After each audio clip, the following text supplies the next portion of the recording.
យើងទាំងអស់គ្នាប្រកាសជាធ្លាប់បានចាប់ផ្ដើមធ្វើនៅទម្លាប់ថ្មីក៏ប៉ុន្តែយើងក៏មិនអាចរក្សាវាឲ្យបានយូរនោះទេមួយវិញទៀតយើងតែងតែស្ដីបន្ទោសខ្លួនឯងនៅពេលដែលយើងមិនអាចផ្លាស់ប្ដូរនៅទម្លាប់ថ្មីបានក៏ប៉ុន្តែជាក់ស្ដែងការផ្លាស់ប្ដូរគឺវាពិបាកសម្រាប់មនុស្សគ្រប់គ្នាហើយវាគឺជារឿងធម្មតាដែលមនុស្សគ្រប់គ្នាតែងតែជួបប្រទះដូច្នេះអ្នកទាំងអស់គ្នាគួរតែដឹងពីវិធីឬក៏មូលហេតុដែលធ្វើឲ្យយើងទាំងអស់គ្នាតែងតែជួបនៅបញ្ហាមួយនេះមិនមែនជាការស្ដីបន្ទោសចំពោះខ្លួនឯងនោះទេសួស្តីអ្នកទាំងអស់គ្នាសូមស្វាគមន៍មកកាន់ Channel Inoglo ដែលនៅក្នុងថ្ងៃនេះខ្ញុំចង់ចែករំលែកទៅកាន់អ្នកទាំងអស់គ្នានៅទម្លាប់សំខាន់3យ៉ាងដែលអ្នកទាំងអស់គ្នាត្រូវតែមានជាចាំបាច់ប៉ុន្តែមុននឹងចូលទៅដល់ខ្លឹមសារសំខាន់ខ្ញុំចង់សួរសំណួរទៅកាន់អ្នកទាំងអស់គ្នាថាតើអ្នកទាំងអស់គ្នាមានដឹងអត់ថាហេតុអ្វីបានជាយើងពិបាកនៅក្នុងការចាប់ផ្ដើមធ្វើនៅទម្លាប់ថ្មីឬក៏យើងមិនអាចរក្សាវាឲ្យបានយូរហើយអ្នកទាំងអស់គ្នាគួរតែឈប់ស្ដីបន្ទោសខ្លួនឯងនៅពេលដែលយើងមិនទាន់អាចកែប្រែបានទាំងស្រុងពីព្រោះការចាប់ផ្ដើមនៅអ្វីដែលថ្មីគឺតែងតែពិបាកសម្រាប់មនុស្សគ្រប់គ្នាដូច្នេះជាជាងការស្ដីបន្ទោសខ្លួនឯងយើងគួរតែស្វែងរកនូវហេតុផលឬក៏ដំណោះស្រាយដើម្បីដោះស្រាយនៅបញ្ហាមួយនេះតាមពិតទៅហេតុផលចម្បងដែលធ្វើឲ្យយើងពិបាកនៅក្នុងការចាប់ផ្ដើមធ្វើនៅទម្លាប់ថ្មីគឺវាតាក់ទងជាមួយនឹងខួរក្បាលរបស់យើងដែលខួរក្បាលរបស់យើងភាគច្រើនចូលចិត្តធ្វើរឿងណាដែលងាយស្រួលសាមញ្ញមិនសាំញ៉ាំច្របូកច្របល់ច្រើននោះទេហើយវាតែងតែចូលចិត្តធ្វើនៅ routine ណាដែលចាស់ឬក៏ routine ណាដែលយើងមានអារម្មណ៍ថាយើង comfortable ជាមួយវាព្រោះថា routine ចាស់ទាំងអស់នោះវាកាត់ឡើងដោយ automatic ដោយខួរក្បាលមិនចាំបាច់ចំណាយនៅថាមពលច្រើននៅក្នុងការគិតឬក៏ធ្វើនោះទេឧទាហរណ៍ជាក់ស្ដែងនៅពេលដែលយើងក្រោកឡើងពីព្រឹកព្រលឹមយើងតែងតែរៀបចំនៅកន្លែងដែលយើងគេងហើយបន្ទាប់មកយើងក៏ដើរទៅកាន់បន្ទប់ទឹកដើម្បីលុបមុខដោះធ្មេញឬក៏ងូតទឹកបន្ទាប់មកយើងក៏ចាប់ផ្ដើមរៀបចំខ្លួនប្រាណដើម្បីចេញទៅធ្វើការឬក៏ទៅសាលារៀនដែលទាំងអស់នេះហើយវាសុទ្ធតែជាទម្លាប់ចាស់ដែលយើងតែងតែធ្វើជាប្រចាំថ្ងៃតាំងពីដើមមករហូតមកដល់បច្ចុប្បន្ននេះហើយវាកាត់ឡើងដោយអូតូម៉ាទិកដោយខួរក្បាលរបស់យើងចំណាយនៅថាមពលតិចតួចបំផុតនៅក្នុងការកើតឬក៏បញ្ចេញសកម្មភាពធ្វើនៅទម្លាប់ទាំងអស់នេះមួយវិញទៀតធម្មជាតិរបស់ខួរក្បាលគឺតែងតែចង់ការពារយើងពីគ្រោះមហន្តរាយក៏ដូចជាអារម្មណ៍ផ្សេងដែលយើងទទួលបាននៅពេលដែលយើងធ្វើកិច្ចការណាមួយជាពិសេសគឺអារម្មណ៍នៃភាពឈឺចាប់អារម្មណ៍នៃភាពបរាជ័យនិងអារម្មណ៍នៃភាពភ័យខ្លាចដែលអារម្មណ៍ទាំងអស់នេះតែងតែកើតឡើងនៅពេលណាមួយដែលយើងចាប់ផ្ដើមធ្វើនៅកិច្ចការថ្មីឬក៏ទម្លាប់ថ្មីដែលយើងទាមទារធ្វើវាឲ្យបាន perfect ខ្លាំងពេកក៏ប៉ុន្តែនៅពេលដែលយើងទទួលបានលទ្ធផលមិនដូចបំណងប្រាថ្នារបស់យើងក៏ចាប់ផ្ដើមមានអារម្មណ៍អន់ចិត្តដែលនៅពេលនោះខួរក្បាលរបស់យើងក៏ចាប់ផ្ដើមប្រឆាំងជាមួយនឹងរឿងថ្មីនិងមិនចង់ឲ្យយើងទទួលបាននៅអារម្មណ៍នៃការអន់ចិត្តក៏ដូចជាអារម្មណ៍នៃការបរាជ័យដែលយើងធ្លាប់បានជួបប្រទះពីមុននោះទេទាំងដែលយើងមិនទាន់បានចាប់ផ្ដើមសាកល្បងធ្វើនៅរឿងទាំងអស់នោះនៅឡើយហេតុផលទី2គឺមនុស្សភាគច្រើនតែងតែចាប់ផ្ដើមធ្វើនៅរឿងណាមួយពីធំទៅឧទាហរណ៍យើងចាប់ផ្ដើមការរត់ហាត់ប្រាណនៅក្នុងចម្ងាយ3គីឡូម៉ែត្រជារៀងរាល់ថ្ងៃទាំងដែលពីមុនមកយើងមិនធ្លាប់បានរត់ហាត់ប្រាណតតែសោះដូច្នេះនៅពេលដែលយើងអស់កម្លាំងខ្លាំងមិនអាចបន្តទៅមុខទៀតបានយើងក៏ចាប់ផ្ដើមបោះបង់ចោលនៅទម្លាប់មួយនេះហើយផលទី3នោះគឺមនុស្សភាគច្រើនតែងតែផ្ដោតទៅលើលទ្ធផលខ្លាំងជាង process ឬក៏ដំណើរការនៃការធ្វើនៅពេលដែលយើងផ្ដោតទៅលើលទ្ធផលខ្លាំងជាង process នៃការធ្វើនៅពេលនោះយើងនឹងមានអារម្មណ៍ថាមានសម្ពាធមានការព្រួយបារម្ភនិងមានការខកចិត្តនៅពេលដែលយើងមិនបានទទួលនៅលទ្ធផលភ្លាមតាមការរំពឹងទុករបស់យើងឧទាហរណ៍ដូចជាការអានសៀវភៅជាដើមជាងការដែលយើងដាក់សម្ពាធខ្លួនឯងនៅក្នុងមួយខែយើងត្រូវអានឲ្យបាន2ទៅ3ក្បាលយើងគួរតែចាប់ផ្ដើមដោយការអានពី8ទៅ10ទំព័រជារៀងរាល់ព្រឹកហើយលទ្ធផលដែលយើងទទួលបាននោះគឺយើងអាចអានសៀវភៅចប់បាន1ក្បាលឬ2ក្បាលនៅក្នុងរយៈពេល1ខែទោះបីជាលទ្ធផលនេះមើលទៅតិចតួចក៏ពិតមែនក៏ប៉ុន្តែយើងមិនបានផ្ដោតសំខាន់ទៅលើលទ្ធផលនោះទេប៉ុន្តែយើងផ្ដោតសំខាន់ទៅលើ process នៃការធ្វើរបស់យើងហើយយើងធ្វើវាដោយមិនមានសម្ពាធផងដែរហើយជាចុងក្រោយអ្នកទាំងអស់គ្នាត្រូវតែចងចាំថាការកែប្រែនៅទម្លាប់គឺត្រូវការរយៈពេល66ថ្ងៃឡើងទៅទើបទម្លាប់ទាំងនោះអាចคล้ายទៅជារឿងអូតូម៉ាទិកដែលយើងធ្វើទៅដោយមិនចាំបាច់គិតដូច្នេះយើងត្រូវតែឲ្យពេលវេលាសម្រាប់ខ្លួនឯងនៅក្នុងការរីកចម្រើននិងលូតលាស់ចង់បន្ទាប់ពីអ្នកទាំងអស់គ្នាបានដឹងពីមូលហេតុទាំងអស់នេះហើយខ្ញុំជឿថាអ្នកទាំងអស់គ្នាប្រកាសជាអាចចាប់ផ្ដើមធ្វើនៅទម្លាប់ថ្មីកាន់តែងាយស្រួលជាងមុន នឹងកាន់តែបានល្អជាងមុនផងដែរហើយខ្ញុំក៏ចង់ចែករំលែកនៅទម្លាប់3យ៉ាងដែលសំខាន់ហើយអ្នកទាំងអស់គ្នាគួរតែមានផងដែរដែលទម្លាប់សំខាន់ទី1នោះគឺការនិយាយ self talk ចំពោះខ្លួនឯងឬការនិយាយ affirmation ចំពោះខ្លួនឯងតើអ្នកទាំងអស់គ្នាមានដឹងអត់ថារាល់ពាក្យសម្ដីដែលយើងនិយាយចេញទៅគឺមានឥទ្ធិពលយ៉ាងខ្លាំងមិនថាតែចំពោះអ្នកដទៃឬចំពោះខ្លួនយើងផ្ទាល់នោះទេជាពិសេសគឺវាមានឥទ្ធិពលយ៉ាងខ្លាំងចំពោះខ្លួនយើងផ្ទាល់ប្រសិនបើយើងមិនបានគ្រប់គ្រងនៅអ្វីដែលយើងនិយាយចេញទៅចំពោះខ្លួនឯងមិនតែប៉ុណ្ណោះពាក្យដែលនិយាយចេញពីមាត់របស់យើងគឺមានឥទ្ធិពលអាចគ្រប់គ្រងនៅអនាគតរបស់យើងពាក្យសម្ដីដែលយើងនិយាយចេញទៅបែបណានោះអនាគតរបស់យើងនឹងក្លាយទៅជាបែបនោះការនិយាយ self talk មានពីរបែបគឺការនិយាយ self talk បែបវិជ្ជមាននិងការនិយាយ self talk បែបអវិជ្ជមានហើយការនិយាយ self talk ទាំងពីរបែបនេះគឺសុទ្ធតែមានឥទ្ធិពលរៀងៗខ្លួនចំពោះខ្លួនយើងហើយក៏មានមនុស្សភាគច្រើនតែនិយាយ self talk ចំពោះខ្លួនឯងបែបអវិជ្ជមានដោយមិនដឹងខ្លួនដែលពាក្យសម្ដីទាំងអស់នោះរួមមានដូចជាការស្ដីបន្ទោសខ្លួនឯងនៅពេលដែលយើងធ្វើនៅកំហុសណាមួយការមើលងាយនៅសមត្ថភាពខ្លួនឯងដែលយើងតែងតែគិតថាយើងមិនអាចធ្វើអ្វីបានសម្រេចឬក៏តែងតែធ្វើអ្វីក៏បរាជ័យរួមទាំងមាននៅការមិនជឿជាក់ចំពោះសមត្ថភាពឬសក្តានុពលរបស់ខ្លួនឯងដូចជាការតែងតែគិតថាតើយើងត្រូវធ្វើវាដើម្បីអ្វីប្រសិនបើយើងធ្វើទៅវាជួបតែការបរាជ័យដដែលនឹងហើយក៏មានមនុស្សមួយចំនួនទៀតតែងតែនិយាយចំពោះខ្លួនឯងថាជីវិតរបស់ខ្ញុំគ្មានតម្លៃនោះទេ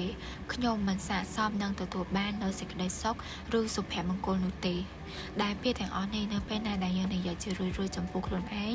នៅពេលនោះវាក៏បង្កើតបានទៅជាជំងឺ stress ដ៏រ៉ាំរ៉ៃ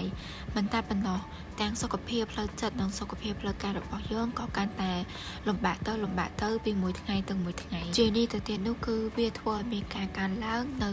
ហូម៉ូនដែលនាំឲ្យមានការបញ្ចេញនៅសារធាតុគីមីមួយចំនួនដូចជា cortisol និង adrenaline ដែលសារធាតុគីមីទាំងពីរនេះបញ្ចេញនៅពេលណាដែលយើងជួបជាមួយនឹងគ្រោះថ្នាក់ឬក៏ផ្នែកណាមួយនៃរាងកាយរបស់យើងទទួលបានការគំរាមកំហែងដើម្បីឆ្លើយតបប្រយុទ្ធប្រឆាំងឬក៏រត់គេចពីគ្រោះថ្នាក់ណាមួយនឹងបញ្ចេញនៅពេលណាដែលយើងមានអារម្មណ៍ថា stress ខ្លាំង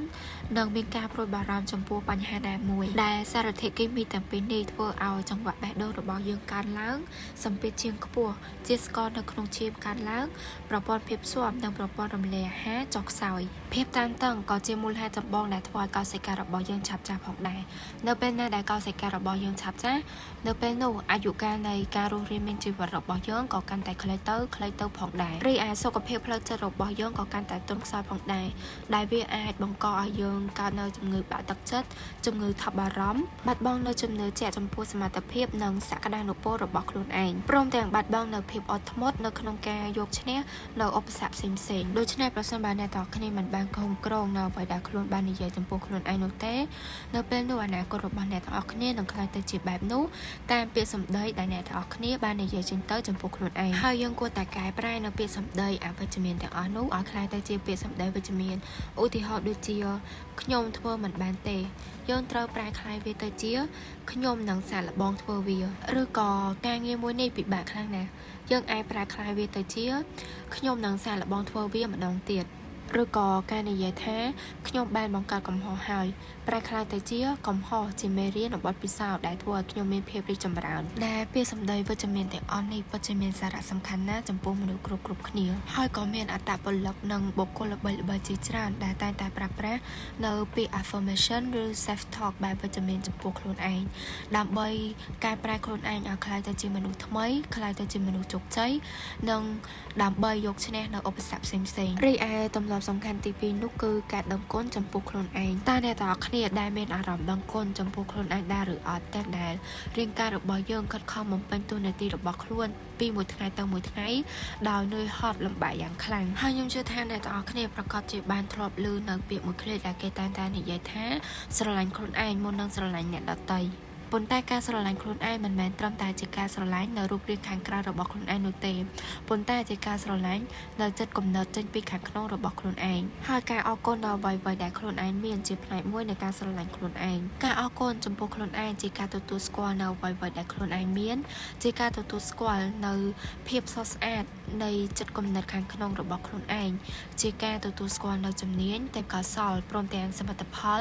យ៉ាងពិតប្រាកដរបស់ខ្លួនឯងហើយការអរគុណចំពោះខ្លួនឯងនេះមិនចាំបាច់ទាល់តែយើងទទួលបាននៅសមិទ្ធផលធំៗនោះទេប៉ុន្តែជាការចាប់ផ្ដើមចេញពីការអរគុណនៅចំណុចតូចៗដែលខ្លួនឯងមានហើយវាពិតជាមានរសជាតិច្រើនដែលយើងទាំងអស់គ្នាគួរតែមានអារម្មណ៍អរគុណចំពោះឧទាហរណ៍ដូចជាធម្មជាតិអាកាសធាតុឬក៏បរិស្ថានដែលនៅជុំវិញខ្លួនរបស់យើងដែលអាចឲ្យយើងរស់នៅប្រកបដោយផាសុកភាពនិងកក់ក្ដៅឬក៏ការអរគុណចំពោះការដែលយើងមានផ្ទះសម្បែងសម្រាប់រស់នៅដើម្បីជ្រកកោនពីភ្លៀងនិងកម្ដៅថ្ងៃឬក៏ការអរគុណដែលយើងមានសុខភាពល្អទាំងផ្លូវកាយនិងផ្លូវចិត្តឬការដែលយើងអរគុណចំពោះការដែលយើងមានជីវិតរស់នៅលើលើភពផែនដីនេះនិងការអរគុណចំពោះសមត្ថភាពខ្លួនឯងនៅក្នុងការអានសរសេរនិងការនិយាយជាដើមរួមទាំងការអរគុណចំពោះការដែលយើងមានចំណីអាហារហូបចុកជារៀងរាល់ថ្ងៃឬការអរគុណចំពោះការដែលយើងមានសម្លៀកបំពាក់សម្រាប់ប្រើប្រាស់ដើម្បីបិទបាំងរាងកាយនិងធ្វើឲ្យរាងកាយរបស់យើងមានភាពកក់ក្ដៅជាពិសេសគឺការអរគុណចំពោះខ្លួនឯងផ្ទាល់គឺការអរគុណដែលយើងអាចមានសមត្ថភាពនៅក្នុងការដោះស្រាយបញ្ហាផ្សេងៗពីមួយថ្ងៃទៅមួយថ្ងៃអរគុណនៅជំនាញដែលយើងទទួលបានដោយការយើងខិតខំរៀនសូត្រពីមុនមកឬអរគុណចំពោះរាងកាយរបស់យើងដែលបានខិតខំបំពេញតួនាទីធ្វើការក្នុងរយៈពេលមួយថ្ងៃប៉ុណ្នេះមិនតែប៉ុណ្ណោះក៏នៅមានមិត្តភ័ក្តិបងប្អូនក្រុមគ្រួសារឪពុកម្ដាយសាច់ញាតិនិងមិត្តរួមការងារផ្សេងៗដែលយើងទាំងអស់គ្នាគួរតែមានអារម្មណ៍ដឹងគុណចំពោះពួកគាត់ព្រមទាំងសម្ភារៈប្រើប្រាស់ផ្សេងៗមិនថាគ្រឿងអេឡិចត្រូនិកនិងសម្ភារៈផ្សេងៗទៀតដែលអាចឲ្យយើងប្រើប្រាស់បាននិងជួយសម្រាប់បន្ទុករបស់យើងដូច្នេះនៅពេលណាដែលយើងមានអារម្មណ៍អរគុណកាន់តែច្រើននៅពេលនោះខួរក្បាលរបស់យើងនឹងបញ្ចេញសារធាតុមួយយ៉ាងដែលហៅថាដូផាមីនដែលវាជាសារធាតុគីមីឬក៏អរម៉ូននៅក្នុងរាងកាយរបស់យើងដែលវាជួយជំរុញឲ្យរាងកាយរបស់យើងមានអារម្មណ៍ល្អមានសេចក្តីសុខនិងភាពសប្បាយរីករាយមិនតែប៉ុណ្ណោះវាក៏ធ្វើឲ្យរាងកាយរបស់យើងមានថាមពលជាងមុនមានគំនិតវិជ្ជមានច្រើនជាងគំនិតអវិជ្ជមានវាក៏ជួយកាត់បន្ថយនៅជំងឺ stress ជំងឺថប់បារម្ភនិងជំងឺបាក់ទឹកចិត្តព្រមទាំងធ្វើឲ្យសុខភាពផ្លូវចិត្តនិងផ្លូវកាយរបស់យើងកាន់តែល្អជាងមុនផងដែរដូចនេះហើយយើងទាំងអស់គ្នាពុំគួរមើលរំលងនៅចំណុចតូចៗទាំងអស់នេះនោះទេយើងគួរតែអរគុណនៅចំណុចតូចៗទាំងអស់នេះដែលយើងទទួលបានទោះបីជាយើងជួបនៅរឿងអវិជ្ជមានក៏ដោយយើងគួរតែប្រែក្លាយរឿងអវិជ្ជមានឲ្យក្លាយទៅជារឿងវិជ្ជមានពេលនោះជីវិតរបស់យើងនឹងកាន់តែប្រសើរឡើងហើយយើងក៏អាចសរសេរការអរគុណទាំងអស់នេះនៅលើក្រដាសសៀវភៅជារៀងរាល់ថ្ងៃនៅពេលព្រឹកឬមុនពេលយើងចូលគេងក៏បានពីព្រោះថាការសរសេរចេញមកនៅលើក្រដាសអាចធ្វើឲ្យអារម្មណ៍របស់យើងកាន់តែធូរស្រាលនិងមានសេចក្តីសុខមួយកម្រិតទៀតចុងក្រោយទម្លាប់សំខាន់ទី3នោះគឺ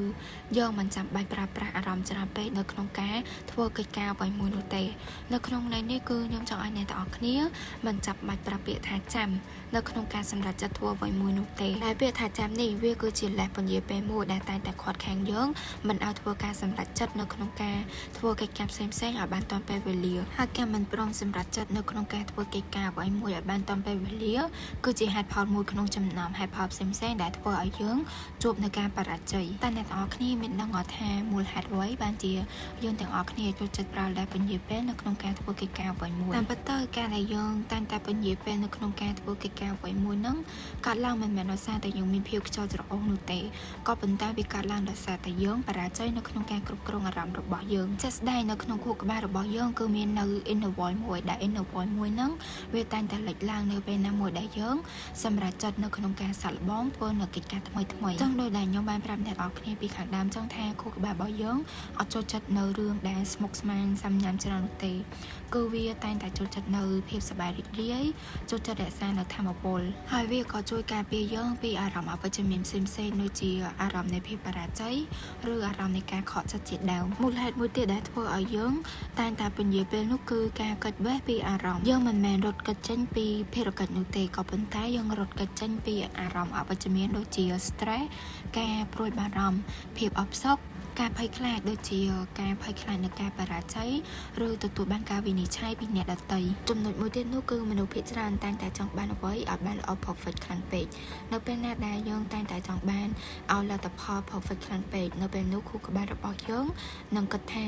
បើសិនជាយើងធ្វើកិច្ចការមួយនឹងទៅវាអត់បាន perfect ចឹងយើងមិនចាំបាច់ធ្វើវាក៏បានដែរចាំពេលណាដែលយើង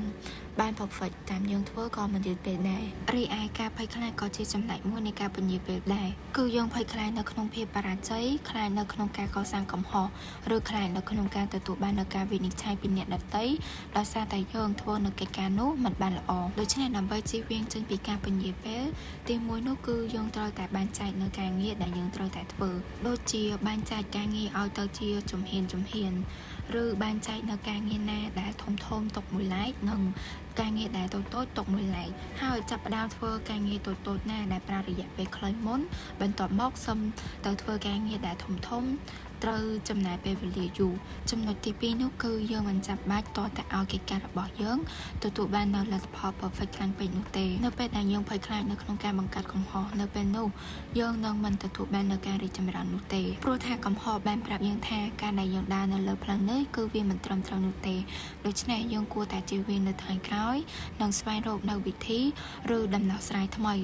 តើបយើងទទួលបានជោគជ័យចំណុចទី3នោះគឺយើងគួរតែរៀបចំនៅបរិស្ថានជុំវិញកន្លែងដែលយើងធ្វើការដូចជាការជ្រើសរើសនៅកន្លែងណាដែលយើងចូលចិត្តឧទាហរណ៍ដូចជាជ្រើសរើសធ្វើកិច្ចការនៅហាងកាហ្វេឬក៏បណ្ណាល័យឬកន្លែងណាដែលមានទេសភាពស្រស់ស្អាតខ្យល់អាកាសបរិសុទ្ធជាដើមម្យ៉ាងទៀតយើងក៏អាចស្ដាប់នៅ podcast ឬក៏តន្ត្រីដែលយើងចូលចិត្តហើយអាចឲ្យយើងផ្ដោតអារម្មណ៍បានល្អចំណុចទី4ចុងក្រោយនោះគឺយើងគួរតែប្រើប្រាស់នៅតិចនិច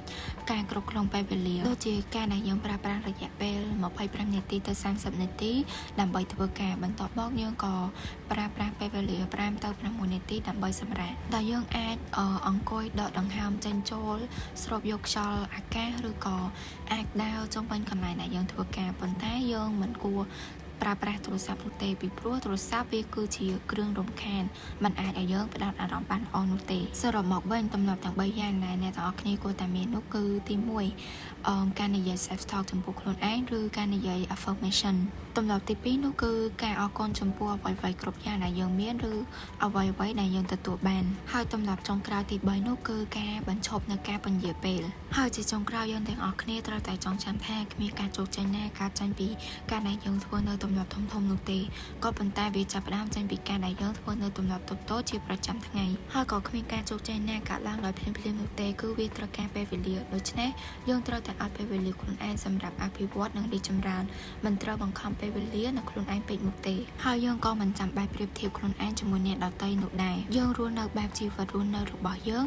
ឯអ្នកដទៃគេរស់នៅបែបជីវិតរស់នៅរបស់គេហើយអ្វីដែលសំខាន់នោះគឺយើងគួរតែផ្ដោតចំពោះរឿងវិជ្ជមានណាដែលធ្វើឲ្យសុខភាពផ្លូវចិត្តរបស់យើងបានល្អប្រសើរនោះគឺបានហើយជាចុងក្រោយខ្ញុំសង្ឃឹមថាអ្នកទាំងអស់គ្នានឹងទទួលបានប្រយោជន៍ពីវីដេអូមួយនេះហើយបើសិនបើអ្នកទាំងអស់គ្នាចូលចិត្តកុំភ្លេចជួយចុច like និង subscribe ចំពោះ channel Innoglow ផងហើយខ្ញុំក៏សូមអរគុណទៅកាន់អ្នកទាំងអស់គ្នាដែលបានចំណាយពេលវេលានៅក្នុងការស្ដាប់នៅវីដេអូមួយនេះហើយយើងជួបគ្នានៅវីដេអូក្រោយ